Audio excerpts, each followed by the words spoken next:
Man, 1981 must have been a fun time to be alive and to be a gamer. In the arcades, games like Galaga and Donkey Kong were making bank with rolls of people's quarters. The home console scene was heating up with the Atari VCS releasing their port of Asteroids and the Intellivision having Utopia. Now, the portable market was a whole other beast. There were tons of companies trying to get in on it, including smaller companies or those you may have never heard of.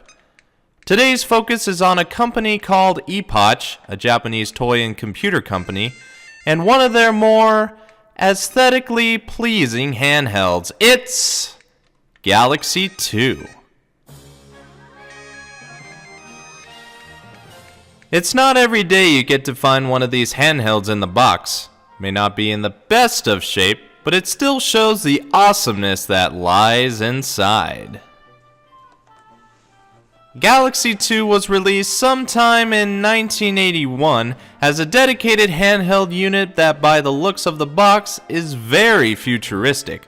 Just look at it. We got space in the background, text telling you exactly what it is, a picture of the unit in action showing what it's like, and more text on the bottom telling you what you can expect when you buy it. Normal marketing stuff. Gotta expect it in some way. I do dig that company logo. That just screams 70s or 80s. The sides of the box have almost the same copy and paste job except having a different description on what you can expect from this electronic game at the bottom. But the back gives you more detail on some of the features it has to offer, like multicolor display, unearthly sound effects, zigzag patterns, circular patterns, docking maneuvers, and so forth. Would these images count as spoilers?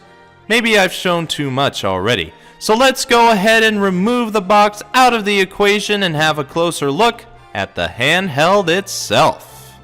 The future never looked so awesome. I hope space travel ends up looking somewhat like this, otherwise I'll be staying on Earth.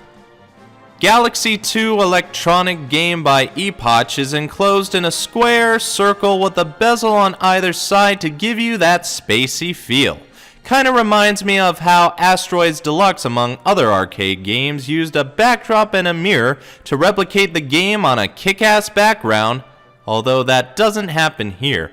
The game itself is a vertical shooter, so a rectangle encompasses all this room. But I'm sure there must be plenty of components that make this go, as vacuum fluorescent displays must have been tough to make back in the day. Still made for a pretty solid looking system. We'll see more gameplay in a moment, don't you worry.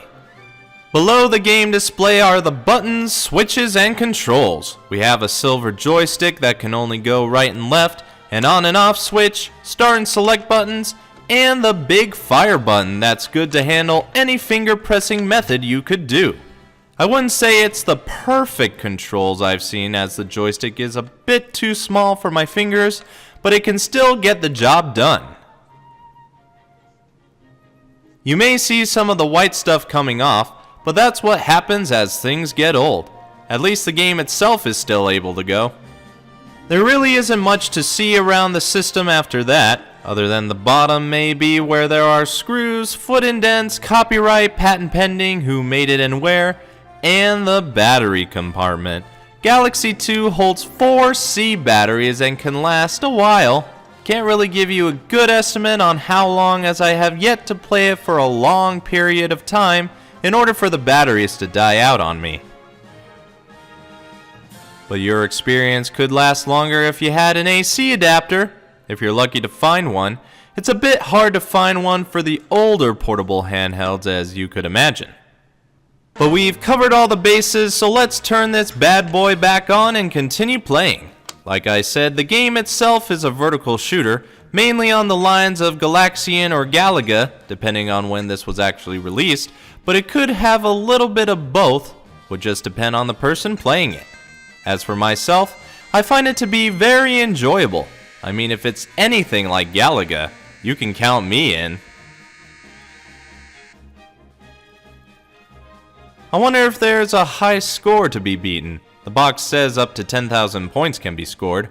Maybe I should make a handheld scoreboard that doesn't rely on perverted referees and cheaters. While I think on that, my thoughts on Galaxy 2 are positive. It's a great looking system with a good game inside. I think the old saying of don't judge a book by its cover does not apply here, as what you see is indeed what you get. And if you so happen to find a Galaxy 2 in perfect working order and at a reasonable price, you should get one. It would make a great display on your gaming shelf and a great experience if you're feeling like going into Astro Wars, as that is what it was called in other parts of the world. It's Galaxy 2. Not all portable systems at this era had to look good in order to sell. Some innovated on the idea, like Nintendo Game & Watches having multiple screens, and others incorporating two-player action. And on the next episode, you and me will see how Tandy made chasing aliens so much fun together. If you think I missed anything, please leave a comment. If you like what you see, leave a like. If you think others could get knowledge out of this, share this video. And if you want to see more, go ahead and subscribe. Now, if you'll excuse me, nostalgia is calling.